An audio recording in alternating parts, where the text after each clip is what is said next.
So Ray, I'll let you go ahead and get started. We're anxious to hear about, because Ray spoke when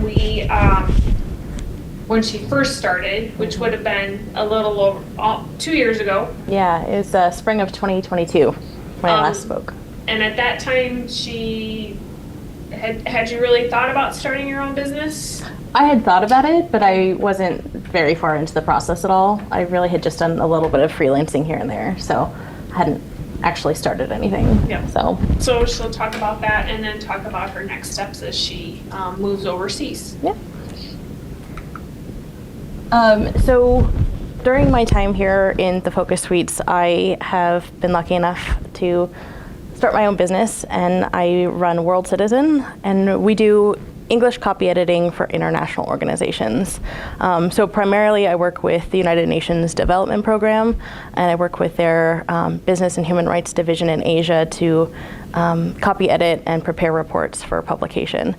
I've been working with them, for a little over a year now, and it's been really an incredible journey to get to this point. And to be honest, I think being here in the Focus Suites is what really pushed me to start my own business.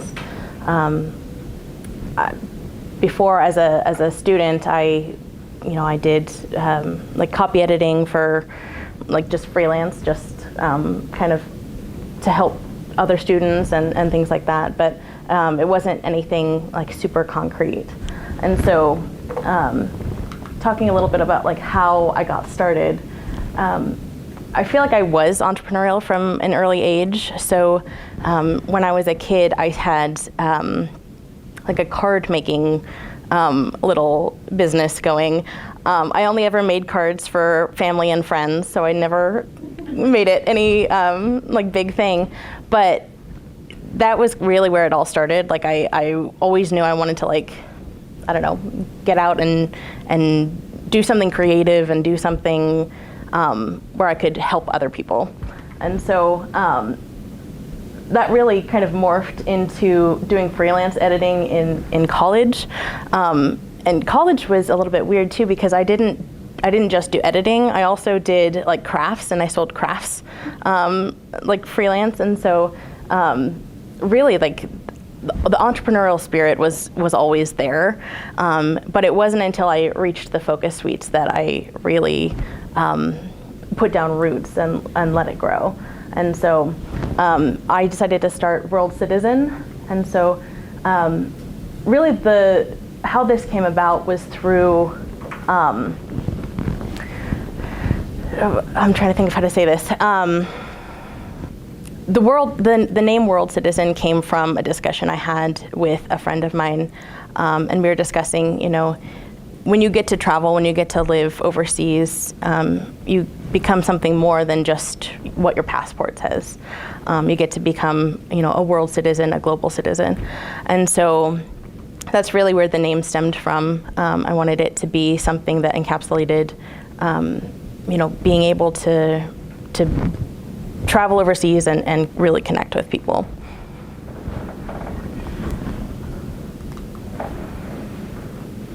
So where it's going, this is Shenzhen. This is the city that I'm moving to on Sunday.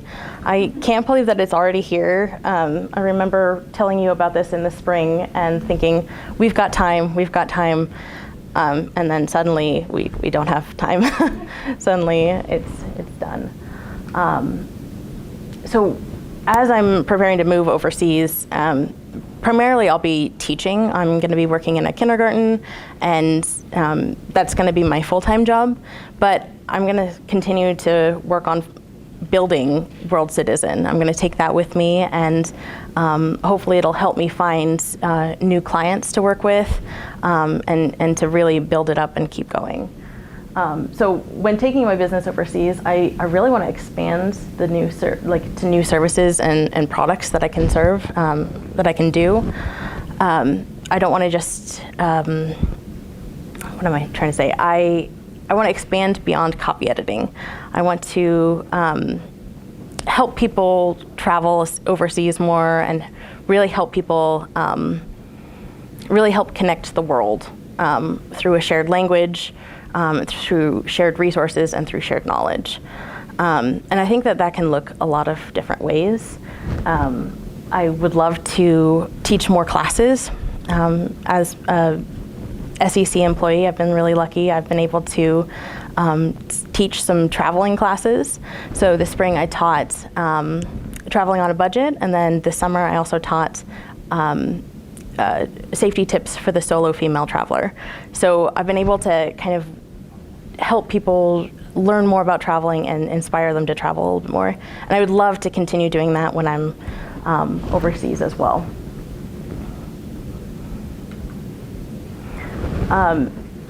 Really what I want this presentation to be about is a big thank you to SEC. I don't think I would have ever formally started my own business if it wasn't for our team here. The fact that I've learned so much, and I feel like I've come really far, and I put that all down to our team here and the support I've gotten here at the Focus Suites. So I just wanted to share a little bit about the lessons that I've learned here in the Focus Suites. And really what I want today to be about is spending time with you all, because a lot of you are regulars, and it's going to be hard to say goodbye. So I'll go over a little bit about what I've learned, and then we can spend the next couple minutes, chatting and talking, and I'm happy to answer any questions you've got. So the top 4 things that I learned during my time here in the Focus Suites. First of all, play to your strengths. We firmly believe in working with your strengths and really understanding, where your strengths lie, and not trying to work outside of those strengths. And that was a big thing that was a big takeaway for me, because I've never experienced this in a job position before. Usually you're told, this is the job, this is what you'll do, and there's no leeway for that. But here, it's very much, we'll meet you where you're at, and you get to work on the projects that you're strong in. And I feel like that is such an amazing gift to have. So beyond that, learning that innovation and persistence go hand in hand. Anytime you have a new idea, it's not going to be easy. It's not going to be handed to you. You're going to have to really push for it and try for it. And, sometimes people will still say no. You'll get doors slammed in your face. But you just have to keep going, and you have to keep trying. And eventually, you'll find a door that does open. Also, building a strong culture is essential. Like I said, working here, it truly has been the best job I've ever had. The culture here has been really quite incredible, and it has been the most comfortable, supportive, really amazing, place I've ever worked. Top job. without question. And then finally, connect with as many resources as you can. Lincoln is really incredible. There are so many great resources for you to use as an entrepreneur, and the Focus Suites can hook you up with those. But don't be afraid to reach out to those, because there's so many people who want you to succeed here in Lincoln, and I'm hoping that my new city is going to have just as many resources. So. And then finally, I just want to invite you all to stay in touch. The best way to contact me is by email, but you can also reach out to me on WhatsApp, WeChat, Instagram, Facebook. I'm not on Facebook all that much, so I recommend the top 3 first, but if all else fails, you can also reach out to me on Facebook. So, yeah. So is your phone actually going to work in China, or you got to get a new phone number? I'll need to get a new phone number. The WhatsApp will still work. Yeah, so I'll just move it over to my new phone number. So. Ray, could you talk a little bit more I found it very interesting. I had a preconceived notion as to what teaching in China would look like, and I imagined you in a class with 30 little kindergartners and you were on your own. That's what I envisioned. So can you share with kind of how different the setup, the educational setup is that compared to what we're used to in the public education here? Yeah. So going back, I'll be teaching in kindergarten, and I've taught in kindergarten there before. And generally, there's about 20 to 25 students per classroom, but then there's a total of 4 teachers per classroom as well. So you have a lot of support, and there's a lot of people making sure that the kids are okay, they're paying attention, they're on track, and things like that. So for example, there's, in any typical kindergarten classroom, there's gonna be the head Chinese teacher, the assistant Chinese teacher, the foreign teacher, which is me, and then a nurse teacher to help, give the students lunch, help them if they've gotten hurt or something like that, make sure they go down for their nap, all of those good things. So there's a lot of support in a kindergarten classroom. I've also worked as a first, second, and third grade English teacher, and then also as a science teacher. And so those positions are a little bit different because the students are older, and so they're more independent. And so typically with those classrooms, there's only 2 teachers, the head Chinese teacher and then the foreign teacher. So, and with that, the number of students can vary per classroom, and it depends on what type of school you're in. The most students I've ever had in a classroom was about 60, and that's a little bit tricky when you get to that many. But generally, the students are really well behaved, and they know to pay attention and do their schoolwork, and yeah. Any questions for Ray? So is there interaction with the students' parents? Yeah, so generally you'll get added to the WeChat group chat, and so you'll get to communicate with the parents. They can ask questions, and WeChat is a really great app to use because it will translate everything for you. So if a parent can't speak English, or if my Chinese is failing me, then I can still communicate with them. Which Chinese do they speak there? Mandarin. Yeah. And then, so my city shares a border with Hong Kong, and it's very, very close. In Hong Kong, they speak more Cantonese. And so just across the border, it's so different. So, Jeff? Do you have much leeway in what you teach, or is it pretty strict as far as what you're allowed to do? Depends on the school. So the last kindergarten I taught in, they had a set curriculum, and I would need to teach that. When I taught first, second, and third grade, I got to teach whatever I wanted. So I was able to develop and teach the curriculum, and then I got feedback from the teaching agency I worked with, and I got feedback from the school.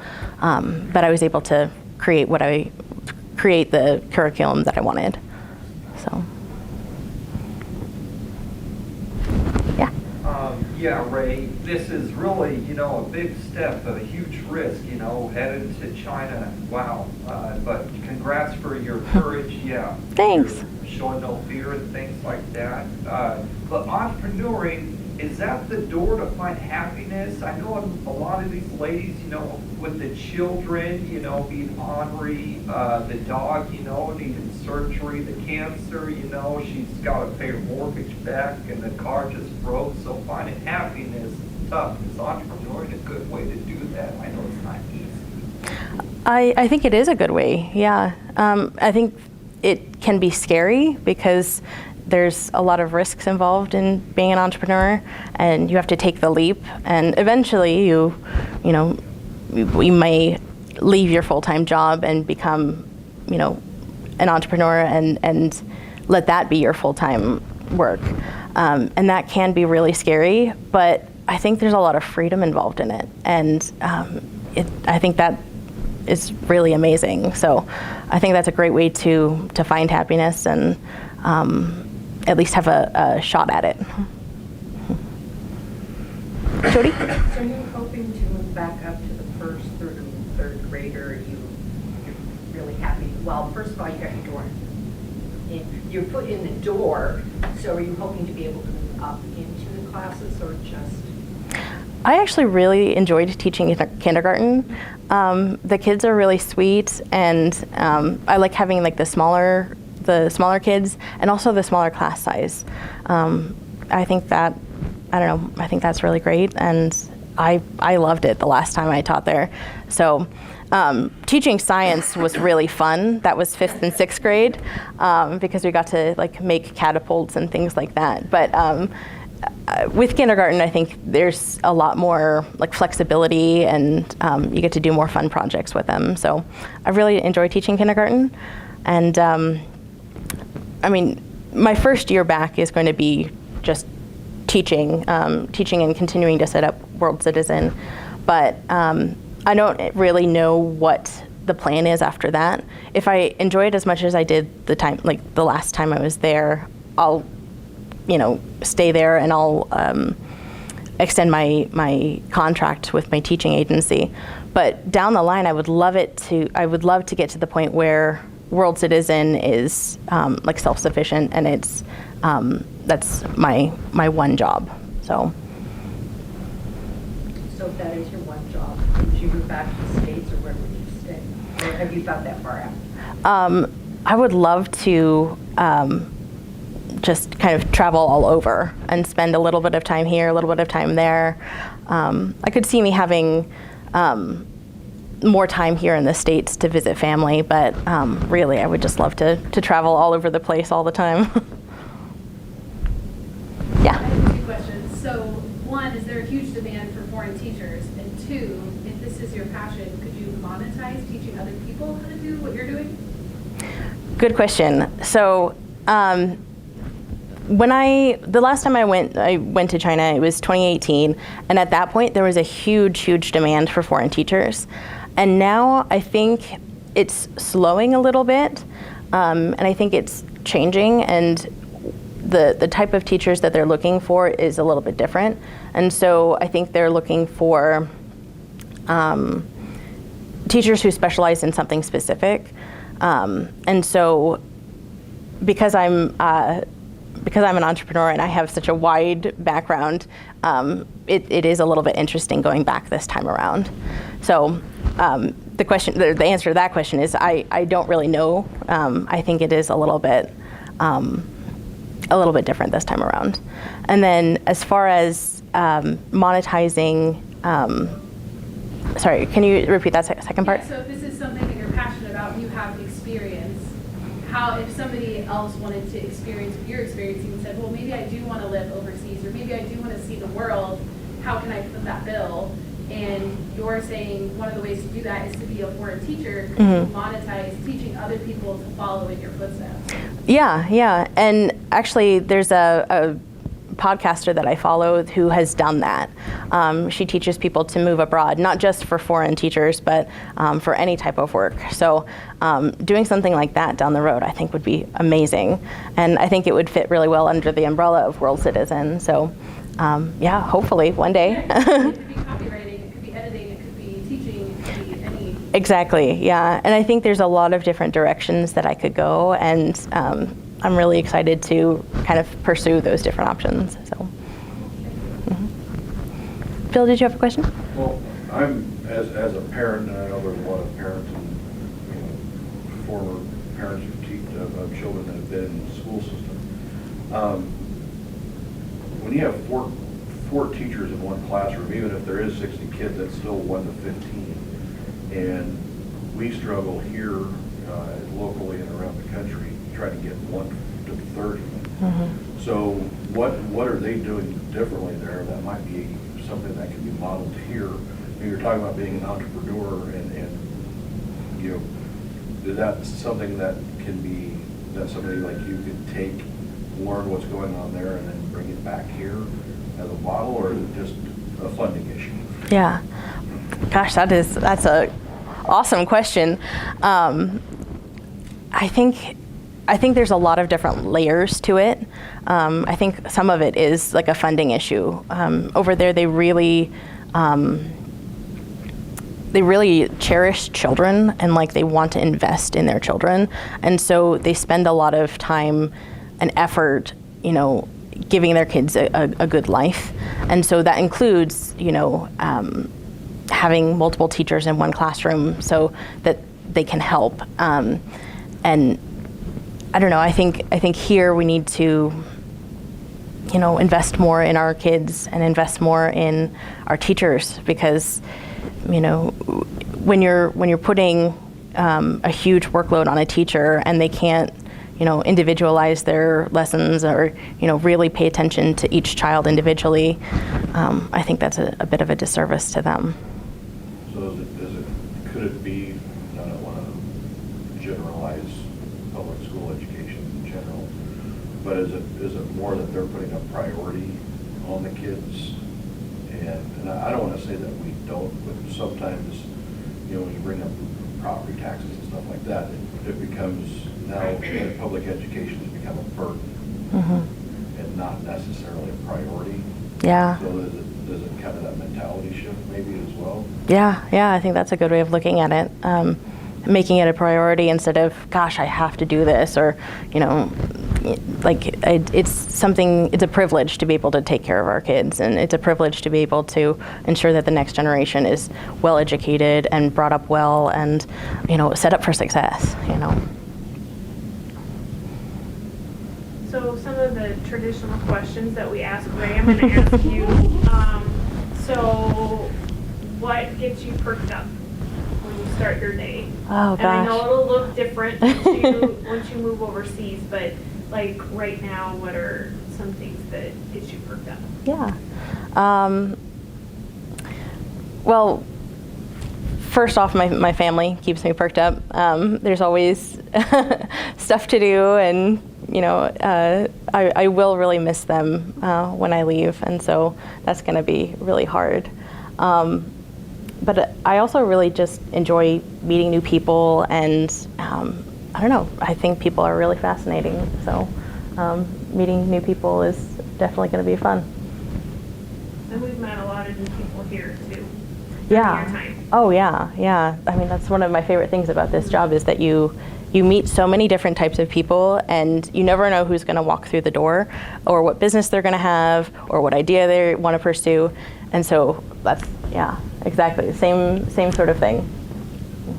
And what are some of your favorite local businesses that you like to give your business to? So there's a really good Indian restaurant that I like. It's Aroma Indian, and it's in downtown Lincoln, and it is phenomenal. It is so good. It's a little bit of a hole in the wall, but it is so good. One of the best Indian restaurants I found in Lincoln. But yeah, and I also like 10,000 Villages as well, so. And Aroma is, and I just found out about this, it's over by Sandy's, right? So it's by Sandy's. It's by the library. So it's like right next door to the library. Yep.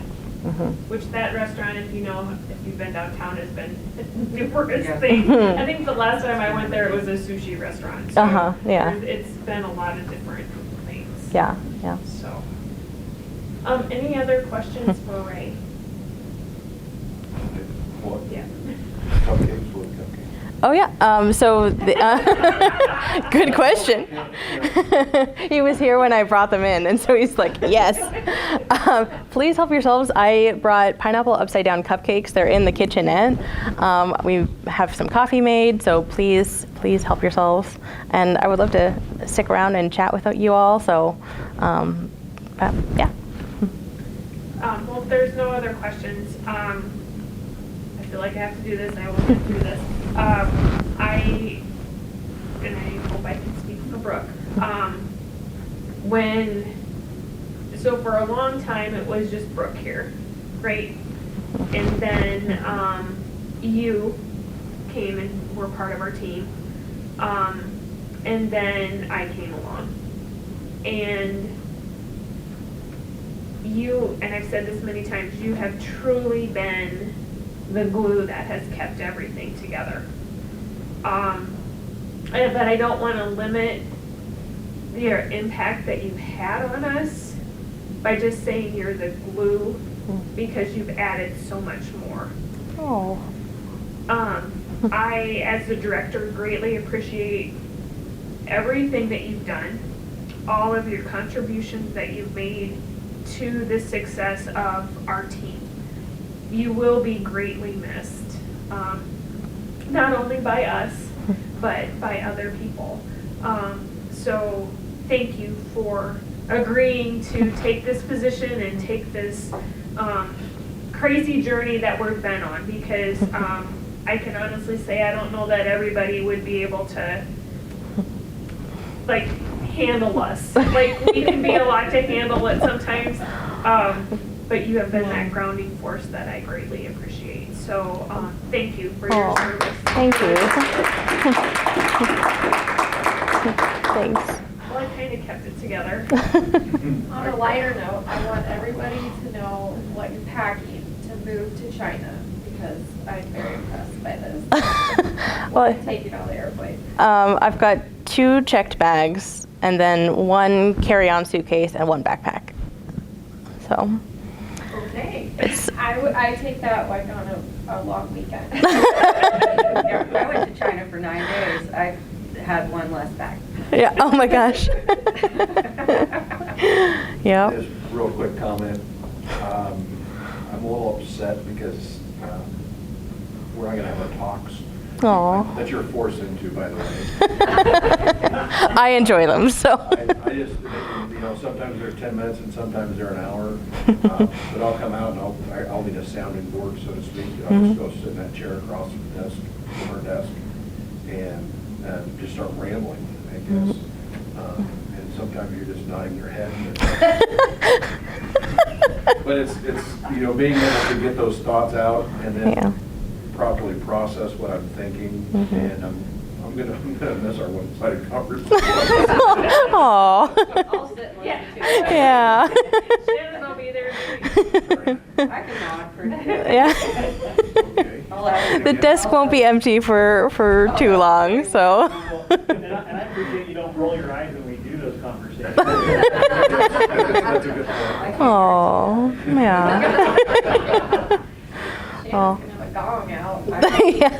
It's over. And I have to laugh too about Bill talking about those conversations. Like, I would just come out just to do whatever, like to go get something out of the kitchen, and Bill's comment would be, oh, gotta stop, like Amy's out here, and I'm like, I'm distracting your employee. I am not, that's not at all, I just had something I had to do, Yeah. so, but yeah, we would welcome time for everybody to, as we always do, to network, to visit, to say your goodbyes to Ray, and we look forward to getting updates from you about how things are going, and hopefully you can zoom in.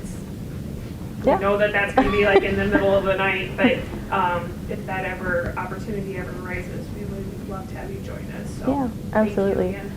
And it's not goodbye forever. Like, I will join via Zoom as often as I can. Book club is going to be a little trickier because that's around 2 a.m., so that's probably a no, but I would absolutely love to join for Perk Up remotely. And then I'll be back to come visit during the school breaks. So yeah, it's not goodbye forever, just goodbye for now.